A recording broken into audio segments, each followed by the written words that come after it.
শুরু করছি মেহেরিনের স্বপ্নরং। লেখনীতে মির্জার সূচনা, পর্ব 17।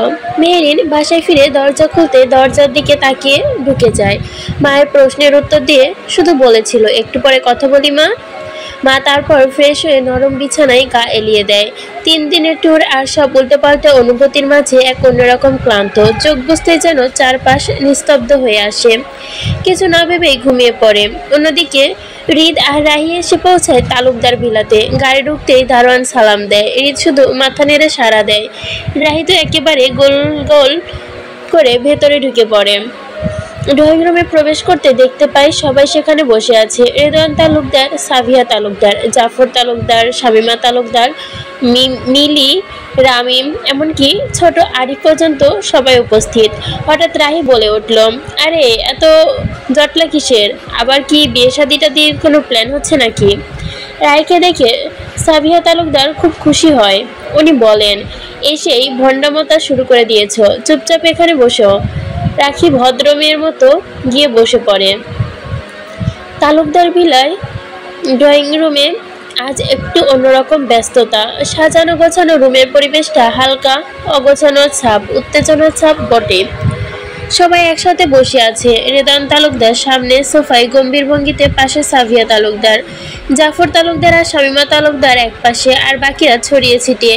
মিলি এক কোণে একটু নিচু হয়ে বসে আছে, লাজুক চোখে চোখ নামিয়ে রেখেছে। রাহি ফিসফিস করে রামিমকে জিজ্ঞেস করলো, এই কি রে, সবাই এমন করে বসে আছে কেন? কেউ মারা গেছে নাকি বিয়ে ঠিক হয়েছে? রামিম চাপা গলায় বলল, বিয়ে। বড় বাবার ফ্রেন্ড এসেছিল, মিলিকে দেখে পছন্দ করে ফেলেছে, আর আজকেই নাকি বিয়ের দিন ঠিক করে গেছে। সামনের মাসের 12 তারিখ বিয়ে হবে। রাহির চোখ গোল গোল হয়ে, কি বলিস এসব, এত তাড়াতাড়ি? আপু তো এখনো স্টাডি করছে। এ সময় হৃদ রুমে ঢোকে। রাহি তো সরাসরি চেঁচিয়ে উঠল, বাবারে, বিয়ে বিয়ে গন্ধ পাচ্ছি। মিলু আপু লাজুক হয়ে বসে আছে, মনে নিশ্চিত একটা কিছু হয়েছে। দাদা ভাই, ও কি পাচ্ছ? রামিম মনে মনে বলে, কি ধরিবাজ মেয়েরে বাবা, মাত্রই বললাম আমি বিয়ের কথা, আর কি নাটকটাই না করছে। ওর নাকি গন্ধ পাচ্ছে, চাপাবাজ। রেদওয়ান তালুকদার তখন মুখ তুলে উঠলেন, হ্যাঁ চুপচাপ বসো, বড়দের আলোচনা হচ্ছে। কিন্তু সাবিয়া তালুকদার হাসি মুখে বলে ফেললেন, আসলে তোমার বাবার কলেজ ফ্রেন্ড মিস্টার সায়েম তার শাফিনকে নিয়ে এসেছিল, ছেলে শাফিনকে নিয়ে এসেছিল। মিলিকে দেখে ভালো লেগেছে, মিলিমাও রাজি। তাই আমরা ভেবে রেখেছি সামনের মাসের 12 তারিখ বিয়ের দিন ঠিক করে ফেলেছি। মিলি মুখ হালকা লজ্জা। রাহি ফিসফিসিয়ে বলে, ও মা, এবার তো দুলাভাইয়ের একটু দেখা হয়ে যায় নাকি? আরিফ হঠাৎ বলে, সবই হবে, তবে একটা সমস্যা আছে। সবাই তাকালো ওর দিকে। আমার গিফটের লিস্ট অনেক বড়, আগে আগে বলে দিলাম। হাসির রোল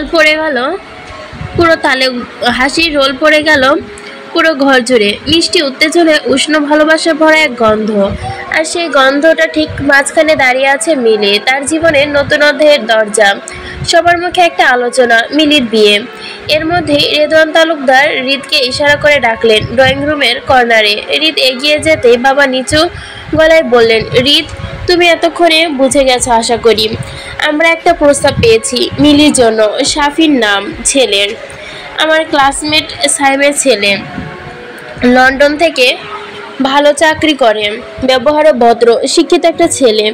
হৃদ কিছুক্ষণ পর চুপ থেকে তাকিয়ে থাকলো বাবার দিকে, তারপর ধীরে গলা নামিয়ে বলল, বাবা, আপনি আর চাচা মিলে তো পরিবারের চালিকা শক্তি, আপনারা যা ভালো বোঝেন সেটাই করুন। আমি বিশ্বাস করি আপনারা ভুল কিছু করবেন না।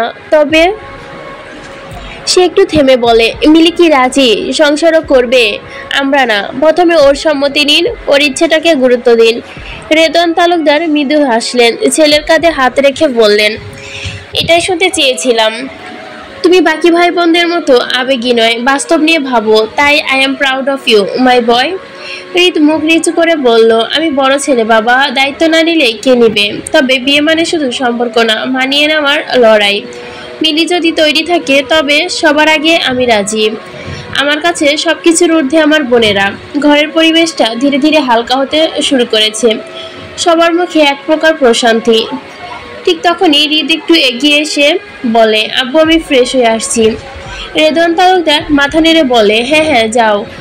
আরে তোমরা তো ট্যুর থেকে সোজা এসেছো, একটু রেস্ট নাও। সাবিয়া তালুকদার বললেন, রাহি তুমিও ফ্রেশ হও, যাও, তোমার জন্য চা পাঠাচ্ছি রুমে। রাহি শান্ত গলায় মাথা নেড়ে উঠে দাঁড়ায়। ওকে মাদার বাংলাদেশ। হৃদ সিঁড়ি পেয়ে ওপরে উঠে গেছে। পেছন থেকে রাহি খানিকটা জোরে বলে ওঠে,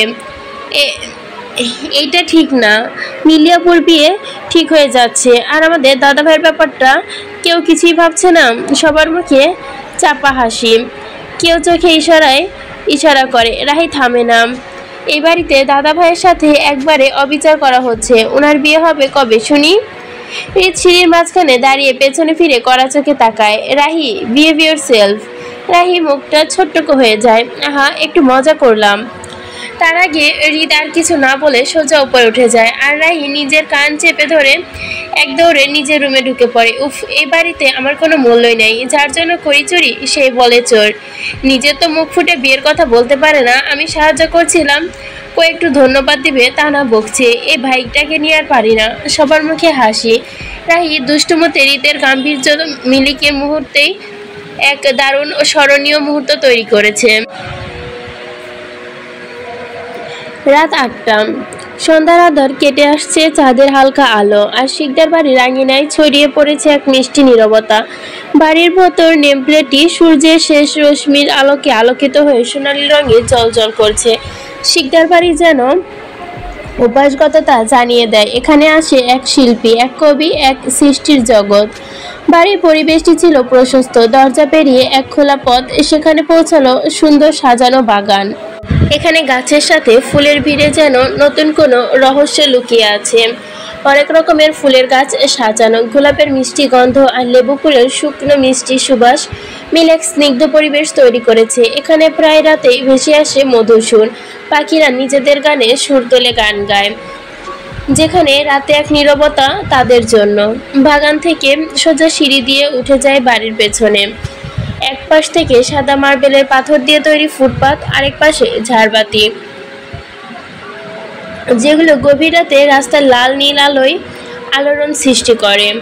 এই যে এক স্বপ্নপুরী, যেখানে প্রতিটি পদক্ষেপে মনে হয় জীবনের এক নতুন অধ্যায়। বাড়ির ভেতর আসা মাত্রই ছড়িয়ে পড়ে আধুনিকতা আর অভিজাত। সোজা দীর্ঘ করিডর, কাছেই চমৎকার ডিজাইনের এক বিশাল ড্রয়িং রুম। সেখানে লাউঞ্জ, চেয়ার এবং উজ্জ্বল সোফা রয়েছে। প্রাচীন এবং আধুনিক জিনিসের এক মিশ্রণে সাজানো পুরনো সিলভার টেবিলের ল্যাম্প থেকে আধুনিক ওয়ার্কশপ পর্যন্ত কিছুই যেন এখানে বাদ দেওয়া হয়নি। এদিকে বাড়ির এক কোণে সোনালী রঙের বাতি ঝলমল করছে। সেখানে কবি সাহেব নিজস্ব শৈলতে সাজানো লেখা ডেস্ক আর বইয়ের তাক। সারা দেওয়াল জুড়ে আছে কিছু পেন্টিং, যতগুলো আধুনিক ততটুকুই ঐতিহ্যবাহী। সাদা রঙের দেওয়ালটা একেবারে আধুনিক ফাইন আর্টের সংমিশ্রণ, সঙ্গে সঙ্গে যন্ত্র মিউজিয়ামের প্রলয়িত সুরের ব্যবহার। যেন মনে হয় কবি সাহেব প্রতিটি শ্বাসে সৃজনশীলতা আগুন জ্বালাচ্ছেন। বাড়ির এক কোণে রয়েছে বিশাল এক কাচের জানালা, যা থেকে পুরো বাগান তার স্নিগ্ধ রূপ দেখা যায়। রাতের বেলা এখানে বসে থাকা আনন্দময় অন্যরকম। যখন চাঁদের আলো গাছের পাতায় ছড়িয়ে পড়ে, আর সেই আলোয় ফটফট করে অন্যরকম নীরবতা। মাঝে মাঝে কপালে হালকা ঠান্ডা বাতাস লাগে, আর মনে হয় জীবনে নিজে এক কবিতা হয়ে যাচ্ছে। নিজের রুমের বেলকনিতে একা দাঁড়িয়ে আছে কবি সাহেব। চারপাশে নিস্তব্ধ, শুধু পাতার ফাঁকে ফাঁকে হাওয়া খেলে যায়। দূর কোনো মৃদু ঝিঝি পোকার আওয়াজ ভেসে আসে। রাজ শিকদার নামেই কেঁপে সবাক কক্ষ। থেকে যায় কণ্ঠ এক সেই। রাজ এখন চুপচাপ দাঁড়িয়ে আছে, চোখ দুটো গভীর, তীক্ষ্ণ, এক অস্থির, যেন কোনো অজানা প্রশ্নে ডুবে আছে সে। মনে নিজের শত্রুদের ভয়, শাস্তি দেওয়ার পরিকল্পনা। ঠিক তখনই নরম পায়ের শব্দে পেছন থেকে এগিয়ে এসে দাঁড়ায় এক নারী। পরনে স্নিগ্ধ ও মার্জিত ঘরোয়া পোশাক, হাতে ধোয়া ওঠা কফির মগ। রাতে স্থির হয়ে দাঁড়িয়ে থাকা ভঙ্গিটা যেন হাসতেই তিনি। তারপর মৃদুস্বরে ডাকলেন, রাজ বাবা, তোমার কফি। রাজ একটু চমকে ঘুরে তাকায়। চেহারে এক ধরনের শান্তি নেমে আসে। ইনি মেহেরিনের কবি সাহেব। তার নাম রাজ শিকদার, আর যিনি তাকে কফি এগিয়ে দিচ্ছেন তিনি তার অত্যন্ত প্রিয় একজন মানুষ, তার মামি রূপা বেগম, যাকে রাজ মামুনি বলে ডাকে। নিজের সন্তানের মতো আগলে রেখেছেন তিনি রাজকে। রাজ কফির মগ হাতে নিলেন। চোখ মুখে ভেসে উঠল অদ্ভুত এক প্রশান্তি আর গোপন কিছু ভাবনার ছায়া। বেলকনির আধো আলো আধরিতে তখন শুধু শোনা গেল মামুনির মায়াবতী কণ্ঠ। আজকাল তুমি অনেক চুপচাপ রাজ, যেন মন চুরি করে নিয়েছে কেউ তোমার। আমার রাজ বাবাটা কই? রাজ কফির কাপে চুমুক দিয়ে হাসলো। মামুনি, মন তো কবেই নিয়ে গেছে, এখন শুধু সময়ের অপেক্ষা। তাকে এনে তোমার সামনে দাঁড় করিয়ে বলবো। মামুনি কফির মগ রাজের হাতে দিয়ে তার পাশে এসে দাঁড়ালেন। তারপর হালকা গলায় বললেন, আচ্ছা তুমি কবে ওকে প্রথম দেখেছিলে বলো তো? রাজ হেসে বলল, আহা মামুনি, এত প্রশ্ন আর কতদিন করবে বলো? তুমি না দিন দিন বেশরম হয়ে যাচ্ছ। ছেলের প্রেম কাহিনী শুনতে চাও? মামুনি হেসে বললেন, শুনতে ভালো লাগে তো, নিজে চোখে না দেখি শুধু শুনেই তো ওকে অনেকখানি চিনে গেছি। আর আছে হালকা আধুনিক মা, বুঝছে? রাত চোখ বন্ধ করে এক মুহূর্তে কল্পনায় মেহেরিনের মুখকে মনে করলো। তারপর মুখটা ঠোঁটে ছুঁয়ে বলল, মামুনি, তোমার মনে আছে আমি সেদিন প্রথম বাংলাদেশে ফিরি? ওই দিন আমি লাবিবকে নিয়ে কক্সবাজার গিয়েছিলাম। মামুনি মাথা নেড়ে বলল, হ্যাঁ হ্যাঁ, খুব ভালো করে মনে আছে। তুমি তো বলেছিলে একটু থাকতে চাও। রাত চোখ সরু করে আকাশে তারা ভরার দিকে তাকালো। তারপর গলায় স্বরটা একটু নরম করে বলল, সেদিন তো প্রথম দেখি ওকে।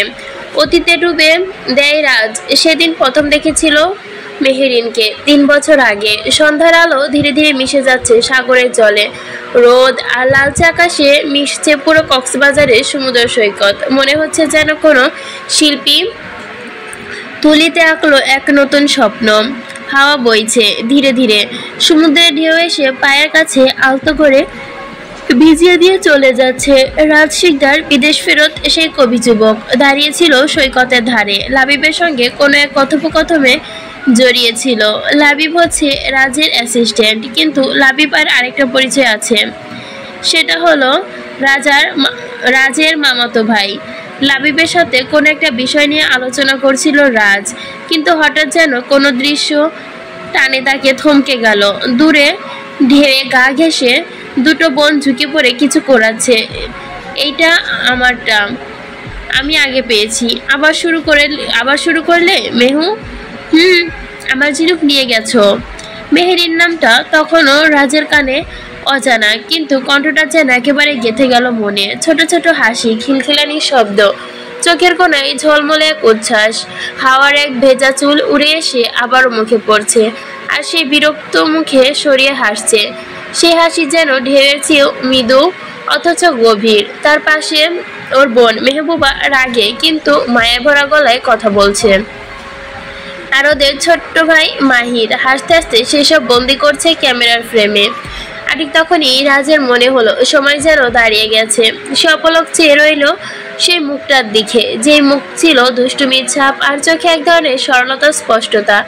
রাজের চোখের সামনে সব ঝাপসা হয়ে গেল, শুধু পরিষ্কার রয়ে গেল একটি মুখ, সেই চোখের চাহনি আর হাওয়ায় উড়ে যাওয়া কিছু চুল। ও বুঝে গেল এই মেয়েটির হাসির ভেতরেই লুকানো আছে কিছু একটা, যেটা এতদিন খুঁজে ফিরেছে। রাজ শিকদার দৃষ্টি তখন আটকে আছে সমুদ্রে ধারে দাঁড়ানো সেই মেয়ের ওপর। চোখ যেন একটু এক ধরনের বিষময়। সে বিষময়ভাবে তাকিয়ে রয়েছে মেহেরিনের দিকে। সেই দিনও বুঝে গেল এই মেয়েটির হাসির ভেতরে লুকানো আছে কিছু একটা, যেটা এতদিন খুঁজে ফিরেছে। রাজ শিকদারের দৃষ্টি তখন আটকে গেছে সৈকতের ধারে দাঁড়ানো ওই মেয়েটার ওপর। চোখে যেন এক ধরনের বিষময়, বুকের ভেতর হালকা কাঁপুনি, যেন কোনো অজানা পরিশ্রিত কেউ হঠাৎ সামনে এসে দাঁড়িয়েছে। পৃথিবীর সমস্ত শব্দ থেমে গেল। মেয়ের হাসির ধ্বনি তার কানে বাজতেছিল। ব্রো! লাবিবের কণ্ঠে টনক নড়ল ওর। আরে ব্রো, কই হারিয়ে গেলে? রাজ ধীরে চোখ সরালো, কিন্তু মনে রয়ে গেল মেয়েটির ছবি। একগাল হেসে বলল, ওই মেয়েটাকে দেখছিস? লাবিব কৌতূহল ভরে তাকালো। কোন মেয়েটা? রাজ চোখ দিয়ে ইশারা করলো। নীল কামিজে উড়ন্ত চুল, ঝিনুক কুড়াচ্ছে। লাবিব হালকা হেসে বলল, ও সুন্দর তো। লাবিব হেসে বলল, ও সুন্দর তো। রাজ গম্ভীর কণ্ঠে বলল, আমি ওর নাম জানতে চাই, কোথায় থাকে, কি করে, সব ডিটেলস আমার লাগবে। ব্রো, তুমি কি প্রেমে পড়েছো নাকি? আমি জানি না এটা প্রেম কি না, কিন্তু আমি জানি আমি ওকে আমার রাজ্যের রানী করতে চাই। ওকে আমার চাই মানে চাই। লাবিব চমকে তাকিয়ে রইল ভাইয়ের দিকে। সেই চোখে ছিল কবির ছন্দ, আর প্রথম প্রেমে পড়া এক যুবকের পাগলা পড়া কৌতূহল। লাবিব হাবলার মতো তাকিয়ে থাকে আর দেখে, আর রাজ ধমক দিয়ে বলল, এই বেকুব, বকিবের মতো তাকিয়ে আছিস কেন? কোনো স্টুপিড তুই? যেটা বললাম সেটা কর। লাবিব এটা কেবলা হাসি দিয়ে বলল, ঠিক আছে ব্রো, আজ আমার আজ আমার কাজ বুঝে নিলাম। আমি খোঁজ বের করব মেয়ের নাম, বাসা, পড়াশোনার ডিটেলস, কালকের মধ্যে পেয়ে যাবে। রাজ হালকা হাসলো, চোখে আবার ফিরল সমুদ্রের দিকে, কিন্তু এবারও দৃষ্টি থমকে গেল সেই মেয়েটির হাসি মুখে। সে তরঙ্গের ভেতর কোথাও লুকিয়ে আছে এক নতুন কবিতার সুর। পরদিন সকাল, লাবিব এসে রাজের হাতে তুলে দিল একটা ফাইল। তার চোখে একরাশ সতর্কতার ঝিলিক। ব্রো, কাজ শেষ।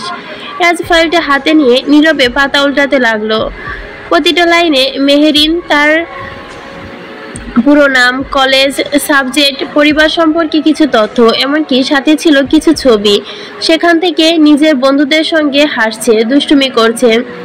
রাজ চুপচাপ ফাইলটার দিকে তাকিয়ে রইল কিছুক্ষণ, তারপর হালকা একটা নিঃশ্বাস ছেড়ে বলল, আমরা থাকবো আরো কিছুদিন। ও এখানে যতদিন থাকবে ততদিন আমরাও থাকবো। লাবি বিষময়ের সঙ্গে বলল, ব্রো, তুমি সত্যি কথা বলছো? আচ্ছা, সামনে যাচ্ছিস না কেন? রাজ হেসে বলল, সব ভালো লাগা সামনে থেকে বলা যায় না লাবিব। কিছু ভালো লাগা দূর থেকে দেখলেই শান্তি হয়, আর কিছু অনুভূতি ছুঁয়ে দিলে ভেঙে যায়। সামনে তো আমি অবশ্যই যাব, কিন্তু এখন না, সময় হোক। তখন থেকে শুরু রাজের নীরব অপেক্ষা। প্রতিদিন বিকেলে দূর থেকে দেখতো মেহেরিন আর ওর ভাই বোনের কেমন হাসি আড্ডা মেতে ওঠে।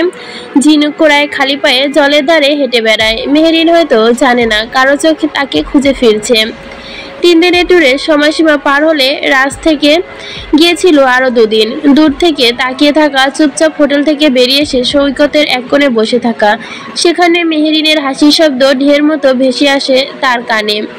এই শব্দ দেখে এক দূরের ভালোবাসা, রাজ শিকদারের জীবনের প্রথম একতরফা প্রেমের সূচনা। 5 দিনের ট্যুর কেটে গেল, কিন্তু রাজের জীবনে যেন এক নতুন অধ্যায় শুরু হয়ে গেল সমুদ্রের ধারে। রাজ এবার মেহেরিনের সামনে যায়নি, তবে সারাক্ষণ ছায়ার মতোই পাশে ছিল, এক অদৃশ্য অভিভাবকের মতো। মেহেরিন বুঝতে পারেনি যে মানুষটা তার জীবনের সবচেয়ে নিরাপদ ছায়া হয়ে উঠেছে। সে ওর একটাও কথা না বলে প্রতিটা মুহূর্তকে আঁকলে রেখেছে।